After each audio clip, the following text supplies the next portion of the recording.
Buenos días a todos. Continuamos con el estudio del Sri Ramcharitamanasa o el Ramayana de Tulsidas Ji.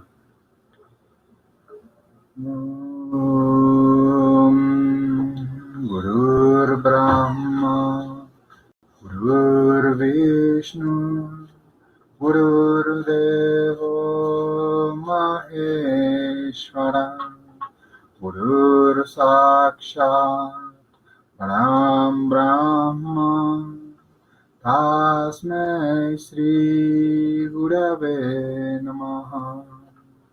Om, Om, Om, Shanti, Shanti, Shanti.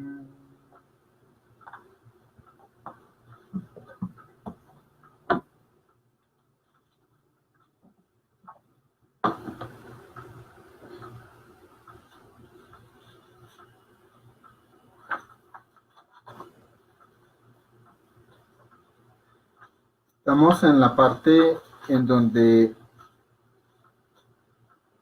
una de las madres del señor Ram, la madre Keikei, le decimos una de las madres del señor Ram porque pues ella era una de las 3 esposas que tenía el padre del señor Ram, el rey Dasharat, y pues a todas ellas, los 4 hijos que el rey Dasharat tuvo, las consideraban como madres. Aunque la madre biológica del rey del señor Ram era Kausalya, pues Keikei y Sumitra eran madres de él también por ser esposas de su padre, y por consiguiente pues eran madres putativas del señor Ram. Entonces estamos en la parte en donde Keikei, una de las madres putativas del señor Ram, madre biológica de Bharat, el hermano más parecido al señor Ram, le pidió al rey Dasharat que no entronizara al señor Ram como el príncipe regente, sino que entronizara a su hijo Bharat, y que por segundo, como la segunda petición que le iba a hacer era que mandara al señor Ram al exilio durante 14 años en los bosques. Y el rey pues está sumamente dolorido. También hay que entender que dentro del contexto del Ramayana, si nos recordamos cuando estábamos leyendo la parte de Balakanda o el primer descenso, cuando el rey Dasharat era Manu, Swayambhaya Manu, en la encarnación que condicionaba, esa en la que él se manifiesta como Dasharat, él le pide al señor Ram pues tenerlo como hijo, y no solo tenerlo como hijo, sino que su vida dependa de que él pueda contemplarlo, y que si él no puede verlo, entonces que pues le permita poder abandonar su cuerpo. ¿Okay? Entonces esa parte de ese karma está ahora incidiendo acá en ese dolor inenarrable que el rey Dasharat está experimentando.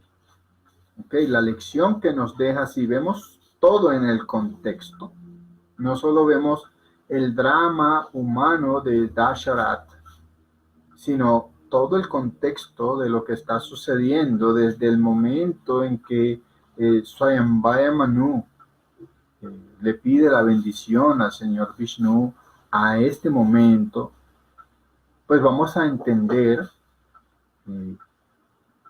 lecciones sumamente importantes que nos da esta maravillosa obra de Maharaja Tulsidas, en donde nos muestra cómo lo que tú le pidas a la vida, lo que uno le pida a la divinidad, invariable e indefectiblemente la divinidad se lo va a conceder.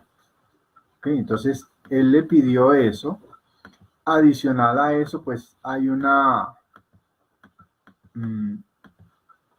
otra historia que más adelante se narra aquí en esta épica, que también conlleva a que el rey Dasharat esté pasando por esto que está pasando.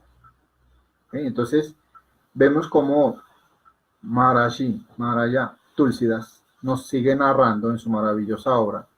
Dice: agobiado por el dolor, el rey repetía la palabra Ram una y otra vez, y se sentía tan miserable como un ave a la que le han arrancado sus alas. Él oraba en su corazón que el amanecer nunca llegue, ni que nadie jamás vaya y le diga a Ram lo que está pasando. No te levantes, oh Dios del sol, siendo el progenitor de la raza Ragú como eres, porque sentirás un gran dolor en tu corazón al ver la gran tristeza de Ayodhya. El amor del rey y la crueldad de Kekei eran sumamente elevadas, cada una de ellas, con respecto a la creación de Dios. Mientras que el rey se encontraba así aún lamentándose, amaneció y la música del laúd, la flauta y las caracolas se escuchó en su puerta.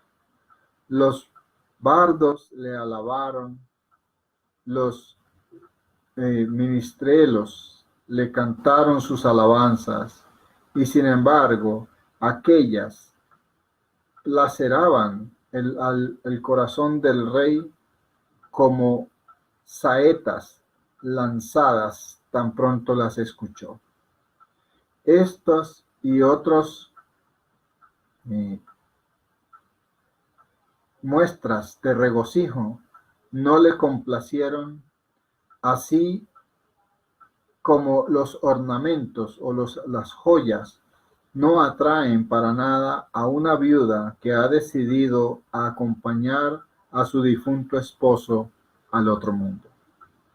Nadie podía tener el más leve, nadie pudo durante toda la noche dormir ni siquiera un segundo, porque todos estaban ansiosamente esperando poder contemplar al señor Ram. Cuando él narra acá que dice la viuda que ha decidido acompañar a su esposo al otro mundo, es porque la época en que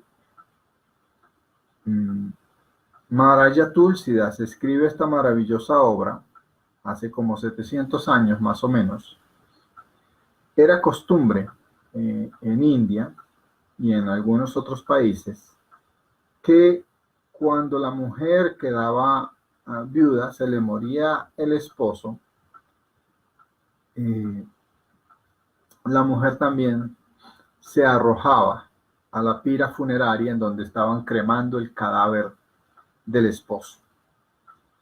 Esa fue una práctica que se conservó hasta no hace mucho en India, cuando el gobierno por ley prohibió que esa práctica se siguiera continuando porque empezaron a considerarla un suicidio.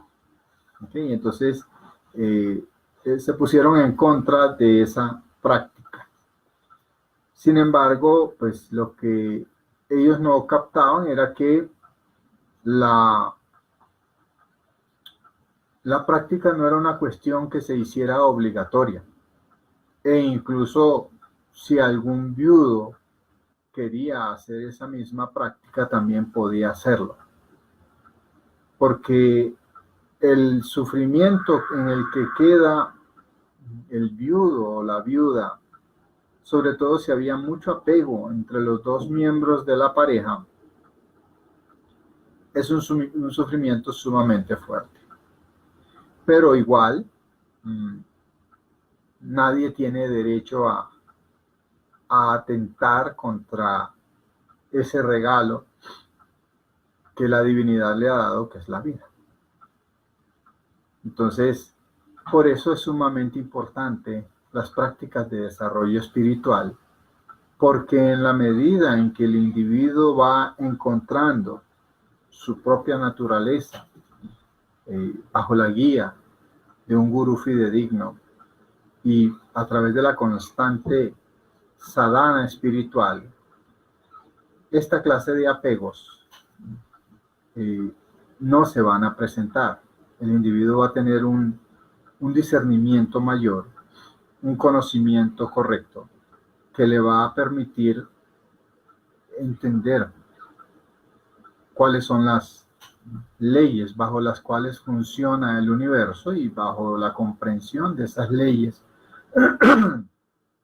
de funcionamiento del universo, pues todo sufrimiento tiende a quedar automáticamente desarraigado y la persona no necesita tener que llegar a esos extremos de suicidarse, pues, porque se le murió la pareja. En la puerta esperaba una hueste de sirvientes y ministros que empezaron a comentar entre ellos al ver que el sol ya se había levantado. El señor de Ayodhya aún no se ha despertado. ¿Cuál será la razón especial por la cual él no se haya levantado todavía? El rey tenía por costumbre siempre levantarse durante la última vigilia de la noche en cada día. Es decir, antes de que el sol saliera, antes de que la alborada clareara. ¿Eso qué significa? Que más o menos el rey solía levantarse entre 4 y 4:30 de la madrugada, que todavía está oscuro y es el último resquicio de la noche. Su mantra era el primer ministro y el consejero más cercano del rey. Y entonces le dicen, su mantra, entra al palacio y despierta al rey para que nos dé sus órdenes y entonces procedamos a realizar nuestras actividades. Su mantra entró entonces al gineceo, pero tenía una apariencia tan lúgubre que le dio miedo continuar avanzando. Parecía como si un monstruo estuviese acechándole para devorarlo. Así de escalofriante era el aspecto que tenía el palacio. Parecía el recinto mismo de la calamidad y la tristeza. Dado que nadie contestaba sus preguntas, continuó avanzando hasta llegar a los aposentos en donde se encontraban el rey y la reina Kekei. Saludando al rey con las palabras, sea usted siempre victorioso y tenga una larga vida, e inclinando su cabeza, se sentó. Se puso pálido cuando contempló la condición en la que estaba el rey, quien yacía en el suelo, agobiado por el dolor y totalmente blanco como el tallo de un loto arrancado de sus raíces.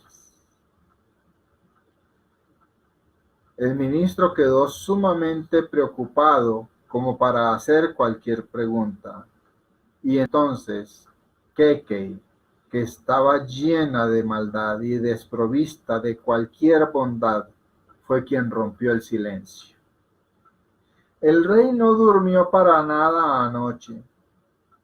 Sabrá Dios cuál es la razón. Él simplemente se la ha pasado repitiendo Ram, Ram, hasta que amaneció y se rehúsa a revelar la razón por la cual se encuentra en esa condición. Por lo tanto, haz que venga Ram, anda, busca a Ram y tráelo lo antes posible. Cuando vuelvas con él, puedes preguntar cualquier otro detalle. Juzgando por la mirada de su amo, de su rey, que éste aprobaba la idea, su mantra se fue. Él concluyó que la reina estaba planeando alguna estratagema maligna. Se sintió tan angustiado por la ansiedad que sus piernas se negaban a avanzar. ¿Qué le irá a decir el rey a Ram después de que él llegue ahí? Se preguntaba. Recomponiéndose, se dirigió a la puerta y viéndolo desconsolado, todos comenzaron a preguntarle. Sin embargo, él los tranquilizó a todos y procedió a los aposentos en donde se encontraba el señor Ram, el ornamento de la raza solar. Él le recibió con el debido honor, tratando al ministro como si fuese su propio padre. Mirando al señor Ram en la cara, su mantra le transmitió la orden real y regresó con la luz de la raza Ragú, el señor Ram, a donde estaba el rey. El señor Ram siguió al ministro de una manera totalmente desprevenida y la gente aquí y allá se angustiaban de ver aquel espectáculo. La joya de la raza Ragú entró y vio al rey en un estado tan desdichado como el de un elefante anciano que se acostó ya lleno de terror al contemplar a las leonas que le van a cazar.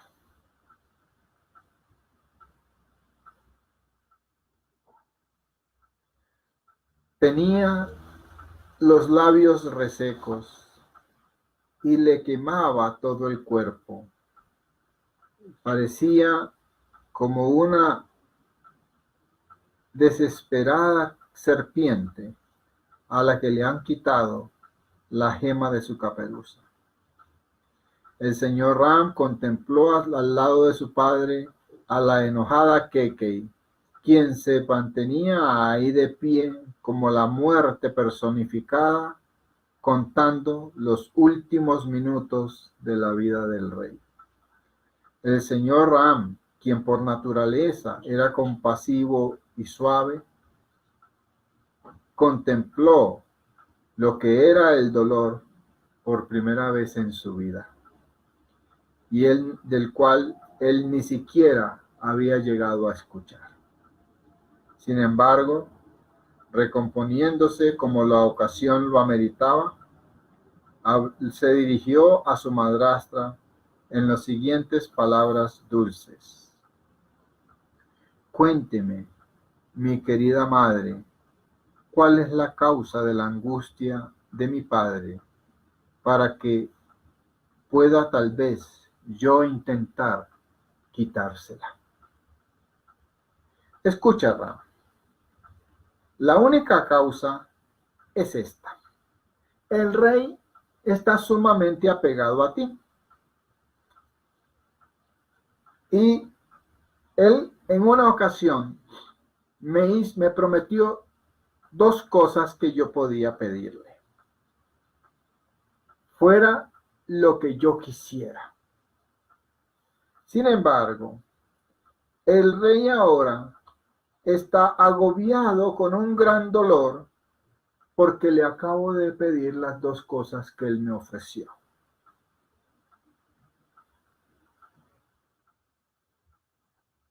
dado que no puede él eliminarse la duda de cumplirme lo que yo le pedí debido a su apego por ti. Por un lado, se está debatiendo entre, por un lado, el amor que siente por su hijo y por el otro, el compromiso de su palabra. Y está ahí entonces el rey en un tremendo dilema. Si puedes, obedece lo que él te vaya a ordenar y libérale de una inmensa tortura mental. Kekei, sin dudarlo lo más mínimo, dijo aquellas palabras ásperas que la aspereza misma sintió una gran angustia al escucharlas. Con su lengua por arco y las palabras como las múltiples flechas, y con el rey como su delicado blanco, parecía como si la rudeza hubiese tomado la forma de un gran héroe y practicado el tiro al arco. Habiendo comunicado todo el incidente al señor de los ragús, ella se sentó como si fuese la encarnación misma de la crueldad. El sol de toda la dinastía solar, el señor Ram, la fuente natural de la dicha, sonrió dentro de sí y dijo palabras que estaban llenas de toda culpa y que eran tan dulces y agradables que parecían como las joyas mismas del habla. Escúcheme, madre, únicamente aquel hijo que se dedica a cumplir las palabras de sus padres o las promesas de sus padres es el que es bendecido. Un hijo, madre mía, que gratifique o que complazca a su padre y a su madre, realmente es sumamente escaso en este mundo. En la jungla voy a tener con mayor frecuencia oportunidades de encontrarme con ermitaños o con mahatmas, lo cual me va a resultar beneficioso en todo sentido. Además de eso, haré que las palabras de mi padre se cumplan y también cosecharé su bendición, mi querida madre. Además, Bharat me es querido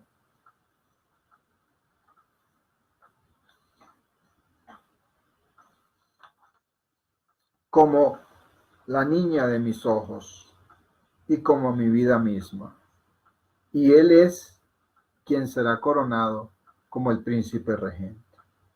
Por lo consiguiente, concluyo que Dios me está siendo propicio en todo aspecto el día de hoy. Si me negase yo a ir a la jungla bajo tales circunstancias, yo sería entonces considerado como el más tonto de todos los tontos. Aquellos que se dedican a cultivar la planta de, ¿cómo es que se llama esta planta? De ricino. Aquellos que se dedican a cultivar la planta de ricino, dejando de cuidar al árbol del paraíso, o que alejan el néctar divino de sus labios para beber veneno,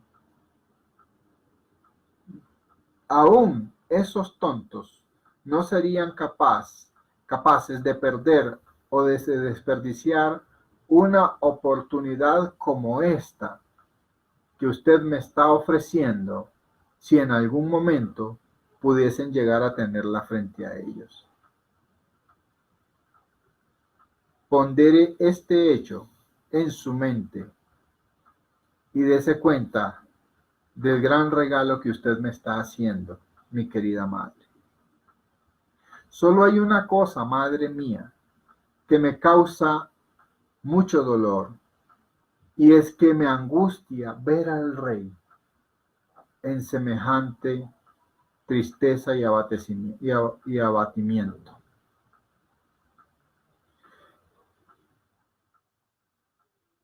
Querida madre, el hecho de que mi padre se encuentre tan agobiado por el dolor que está experimentando es algo que me confunde más allá de lo que yo creía posible. El rey es de corazón firme y es un océano insondable de bondad. Así que deduzco que debo haber cometido alguna gran ofensa que impide que el rey me dirija siquiera la palabra. Por lo tanto, le solicito, mi querida madre, dígame usted qué es lo que está pasando. Las palabras del señor Ram, el jefe de los Ragus, que eran sinceras y directas,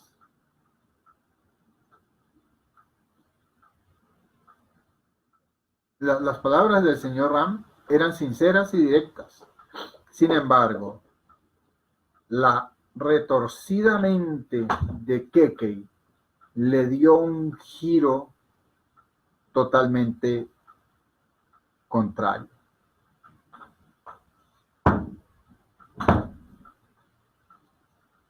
El musgo siempre se va a mover de manera oblicua, aun cuando el agua en la que esté tenga una superficie suave y corra con enorme delicadeza. La reina se sintió regocijada al ver que el señor Ram se inclinaba hacia su propuesta y le dijo con una falsa muestra de afecto: te juro por ti mismo y por Bharat que no hay ninguna otra causa de la aflicción del rey que yo sepa. Tú difícilmente llegarías a cometer alguna ofensa, querido hijo, siendo como eres una fuente de deleite para tus padres y tus hermanos. Lo que tú dices es totalmente cierto. A ti te encanta hacer cumplir la palabra de tu padre y de tu madre.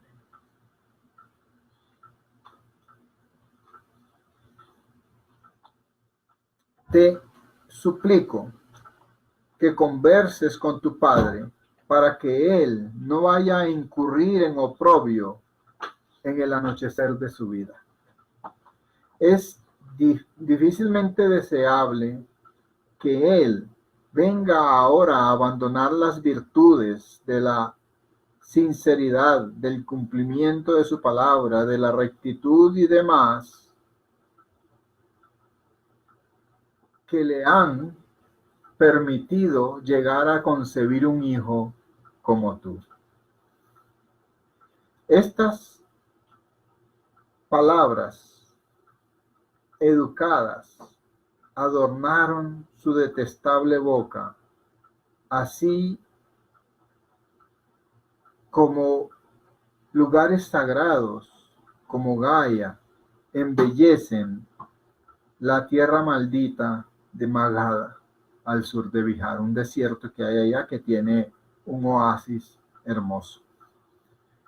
Todas estas palabras de su madre putativa le resultaron complacientes al señor Ram, del mismo modo en que el agua de cualquier especie se santifica cuando confluye dentro del sagrado río Ganga. El sopor de inconsciencia abandonó en ese instante al rey y recordando al señor Ram, se cambió de costado, se giró de costado. Y el ministro, Sumantra, le informó de la llegada del señor Ram y le hizo una súplica humilde en palabras que eran más que adecuadas para aquella ocasión. Al escuchar que el señor Ram había llegado, el rey se recompuso y abrió sus ojos. Sumantra, el ministro, ayudó a su soberano a sentarse. Cuando éste contempló al señor Ram tendido a sus pies, sobrellevado por la emoción, el rey le abrazó contra su pecho, así como una serpiente que ha recuperado su gema. El monarca se quedó contemplando al señor Ram y un torrente de lágrimas brotó de sus ojos. Sobrellevado por el dolor, no pudo pronunciar palabra y lo único que se dedicó fue a presionar al príncipe contra su corazón una y otra vez. Internamente le oró a Dios que el señor de los Raghus no estuviese dispuesto a irse a los bosques. Invocando al poderoso señor Shiva, le rogó diciéndole: escuche mi súplica, oh mi todo misericordioso Señor. Rápido de complacer e indiscretamente generoso como es usted, le ruego que alivie mi aflicción sabiendo que estoy en gran angustia, morando como lo hace usted en el corazón de todos y cada uno de nosotros, como el que nos incita a ejecutar las acciones. Le pido que inspire a Ram a que él no esté dispuesto a cumplir mi palabra y se quede aquí en la casa, abandonando a los vientos todo sentido de la propiedad y el afecto filial. Fíjense lo que nos enseña acá Maharaya Tulsidas. Y eso es lo que nosotros debemos empezar a discernir, a tener claro y a vivir la vida de esa manera. Que él le ora al señor Shiva. Acuérdense que dentro de la filosofía yoga y la religión más cercana a la filosofía védica, que es la hindú, hay 3 devas mayores. Eso lo han heredado todas las otras religiones que te hablan del Trimurti o de las 3 divinas personas. En todas las religiones se te habla de eso, porque son 3, como dijéramos, 3 causales de las acciones en la vida. Está la creación, está que se le ha dicho preservación, pero no es preservación de la creación como tal, sino la prosperidad de la creación, es decir, la multiplicación, el crecimiento, la ampliación de la creación. Y está la destrucción. son las tres fases.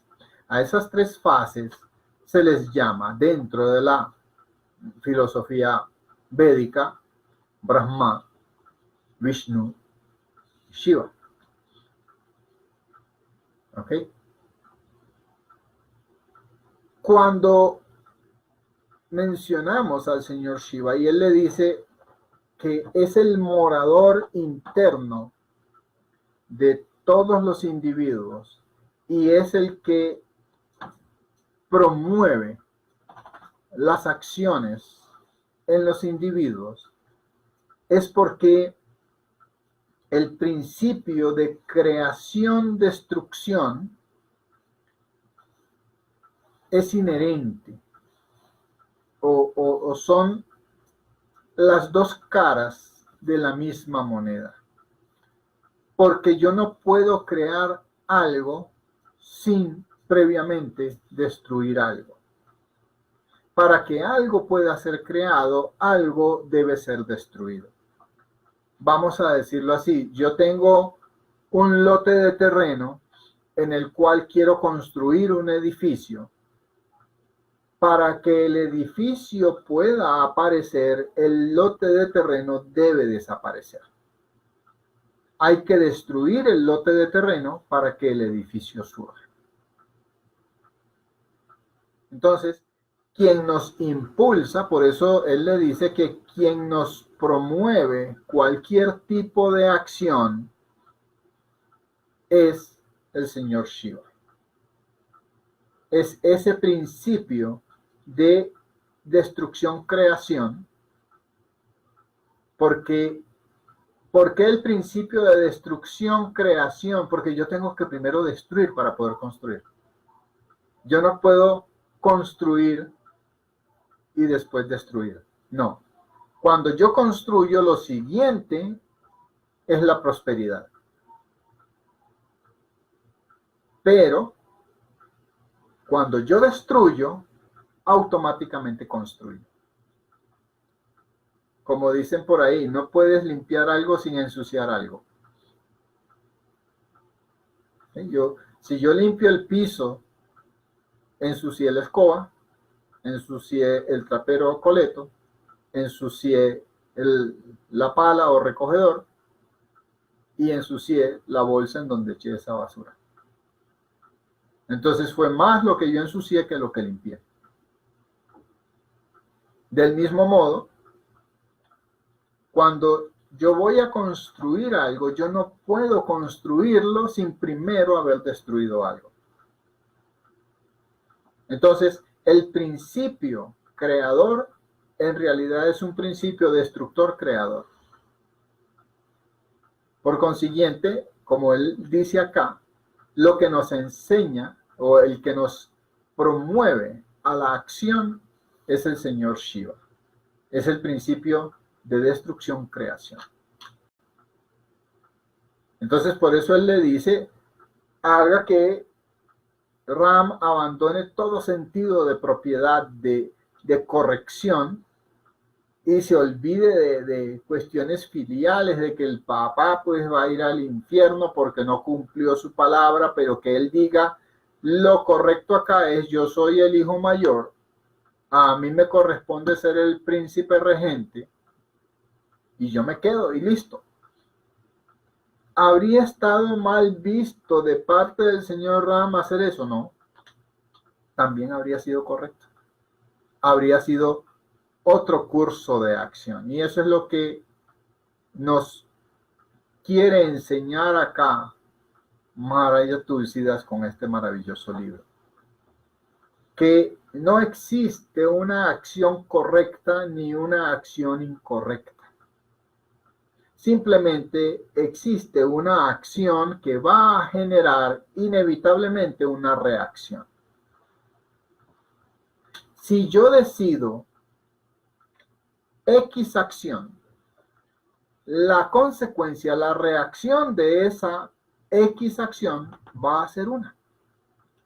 Si yo decido ejecutar Y acción, la reacción, la consecuencia de esa Y acción va a ser otra. ¿Cuál va a ser mejor o cuál va a ser peor? Ninguna, simplemente son distintas opciones de un mismo universo de posibilidades que yo tengo. Entonces, el juzgar o sojuzgar una acción como correcta o incorrecta es lo que han hecho los Vedas como para ayudarnos a los seres humanos a que tengamos un mejor discernimiento, una mayor capacidad de poder enfocarnos en ese tipo de acciones que nos van a llevar a vivir una vida gozosa, feliz, porque a fin de cuentas los Vedas o el conocimiento, porque si ponemos la traducción correcta de lo que significa Veda, Veda significa conocimiento. El conocimiento a lo que nos va a impulsar, a lo que nos va a impeler, a lo que nos va a motivar en todo momento, es a llevar una vida gozosa, dichosa y feliz. Esa dicha, ese gozo, esa felicidad no tiene absolutamente nada que ver con que yo tenga dinero o no tenga dinero, con que yo tenga pareja o no tenga pareja. Nada de las circunstancias externas van a incidir en que yo sea feliz o no, en que yo esté feliz o no. Es simplemente mi discernimiento, mi conocimiento, mi filosofía de vida, la que va a determinar si yo soy dichoso o no. En el Advaita Vedanta, mi amado gurú, en su forma de Adi Shankaracharya, nos enseña que los condicionantes de la vida son los que nos sumergen en ese océano de emociones como en el que está el señor Dasharat, sumergido totalmente en el océano del dolor, porque él tiene un apego excesivo hacia su hijo. Obviamente estamos hablando de que el hijo es Dios, ¿okay? Entonces, obvio que uno entiende que haya todo ese apego y no quiera él separarse de la divinidad. ¿Okay? Y de hecho, pues por eso el rey Dasharat logra esa posición de privilegio entre los grandes hombres que han existido en la humanidad, incluso Mahatmas, santos, porque él no es capaz de seguir viviendo sin estar cerca de la divinidad, lo cual es el objetivo máximo de todo individuo en su encarnación, llegar a depender tanto de la divinidad que uno no sea capaz de subsistir en este mundo si siente que no está la divinidad a su lado. Por eso el rey Dasharat logra ese parangón, ese estado supremo de entre los grandes hombres de la humanidad. Sin embargo, pues vemos que ese apego excesivo le está llevando a ese sufrimiento. Y en esa angustia él pronuncia palabras de inmensa sabiduría cuando le dice al señor Shiva que él es el promotor de la acción de todo individuo.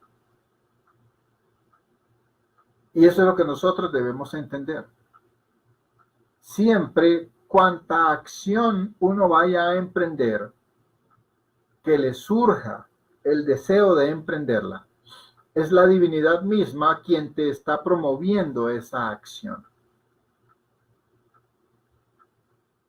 Del discernimiento que el individuo tenga, del conocimiento que el individuo tenga, de la cercanía con las virtudes que el individuo tenga, va a depender si esa acción es una acción que se vuelve beneficiosa para él y para muchos, o como en el caso de Keikei, se vuelva perjudicial para él y para muchos. Entonces, por eso es que los Vedas nos dicen que debemos cultivar esas virtudes, como la bondad, la compasión, el amor incondicional, el verdadero amor, la sinceridad, la devoción. Porque la práctica constante de las virtudes es la que nos va a permitir llevar esa vida de gozo, que es, a fin de cuentas, el objetivo máximo que nosotros tenemos en la vida. Disfrutar la permanencia en este plano.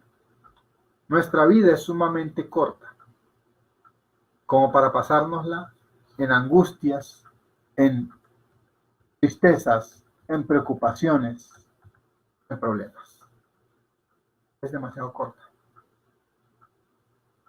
Lo correcto es que vivamos una vida gozosa, dichosa, feliz.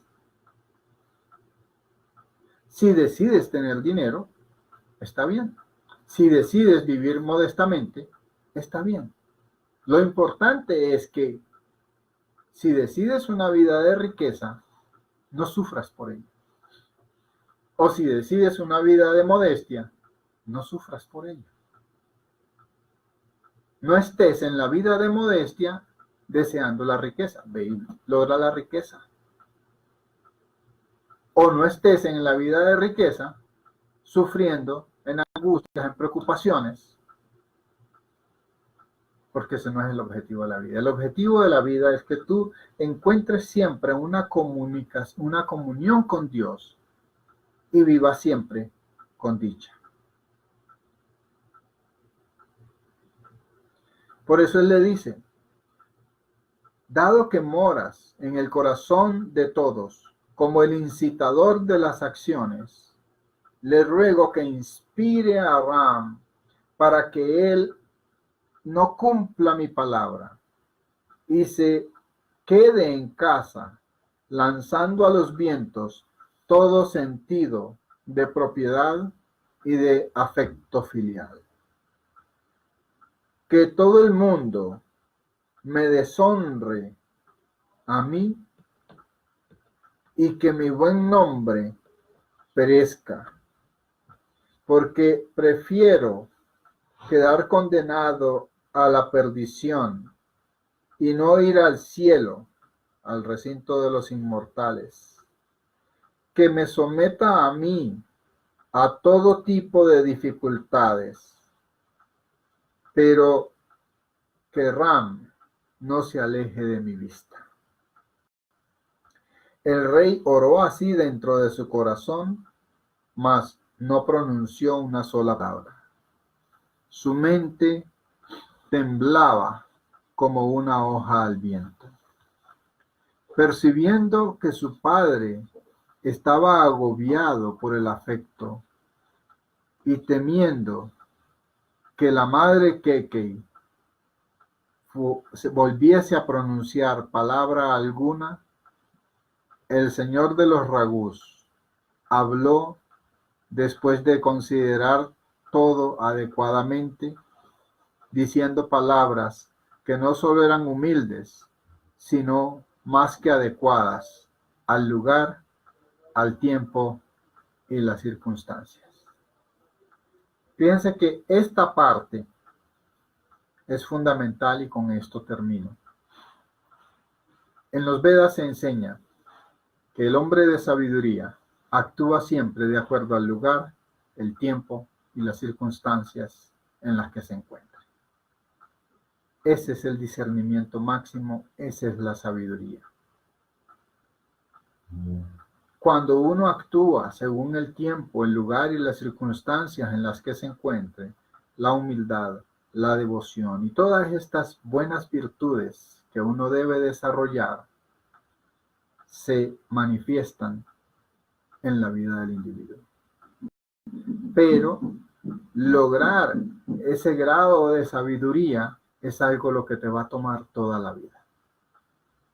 Nunca el individuo está plenamente realizado mientras está encarnado. Nunca. Esto es un constante crecimiento de la búsqueda de la excelencia, porque una de las leyes universales es la constante del cambio. Entonces, mientras el individuo está encarnado, no importa cuán sabio, Mahatma, iluminado sea, él va a tener que estar constantemente aprendiendo. ¿Por qué? Porque constantemente van a cambiar el tiempo, el lugar o las circunstancias. Y ese poder adaptarse, abrazar ese cambio en el tiempo, ese cambio en las circunstancias y en muchas ocasiones ese cambio en el lugar en el que él se encuentra, es el proceso de la liberación. Cuando el individuo se libera de todo condicionante, de toda identificación con el ego, de toda forma de apego, cuando el individuo se desentiende de las cosas de este mundo, entonces empieza a vivir en paz, en armonía, empieza a ser feliz. Pero mientras él quiere aferrarse a las cosas que son temporales, como lo son todas las cosas de este mundo, y quiere hacer que eso sea permanente, como el rey Dasharat, que no quiere tener que llegar al punto de separarse de su hijo, entramos en sufrimientos. Por eso es importante la práctica constante de técnicas como la mantra, yoga, meditación, mañana y tarde, todos los días, para darnos cuenta que nosotros somos algo distinto al cuerpo, somos algo distinto a la mente, somos algo distinto a ese espíritu que mora en el cuerpo. Que no somos ese fantasma que está dentro de ese cuerpo, somos algo totalmente distinto a todo eso. Y en la medida en que uno va logrando ese grado de identificación con su verdadera naturaleza, en esa misma medida vamos logrando ese estado de paz, de conciencia y de dicha permanentes, lo que es el objetivo de estar nosotros encarnados en este mundo. Eso es lo que yo quería decirles. Om, Om, Om. Jai Gurudev, Parvati Pate, Hara Hara Mahadev. Si tienen preguntas, dudas, inquietudes,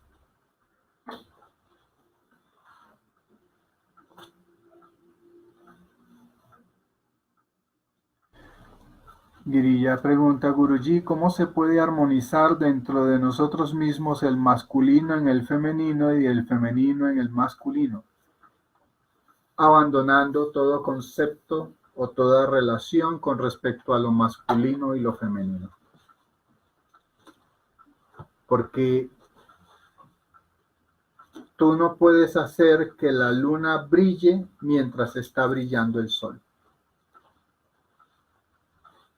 La única manera en que tú puedas ver el brillo de la luna es que deje de brillar el sol.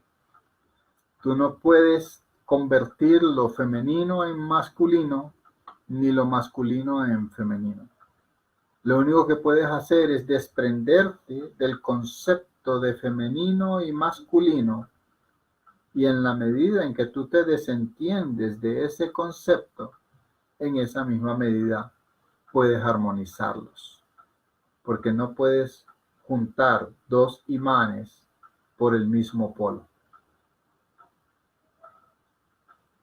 Entonces lo mejor que debes hacer es dejar de intentar juntar los dos imanes por el mismo polo, porque no lo vas a lograr. Lo masculino tiene su polaridad, lo femenino tiene su polaridad. Y ambos van a tener siempre su polaridad. de lo que yo debo hacer es dejar de preocuparme de que la polaridad del masculino tenga tales o cuales cualidades y la polaridad de lo femenino tenga tales o cuales cualidades. Son sus cualidades, son sus propiedades y las van a tener siempre. Lo que yo debo es desentenderme de masculino y femenino porque yo ni soy masculino ni soy femenino. Esa es la manera en que yo logro armonizar. Nada, mi amado Swamiji.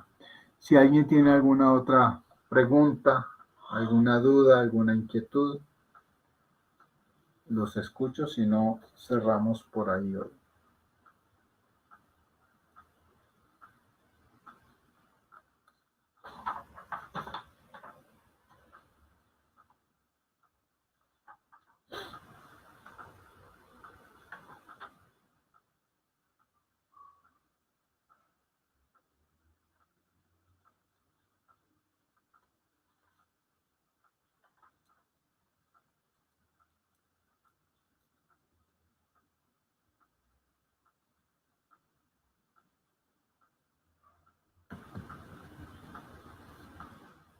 No habiendo más preguntas. Om, om, Jai Gurudev. Parvati Pati. Hara Mahadev. Nos vemos el próximo domingo.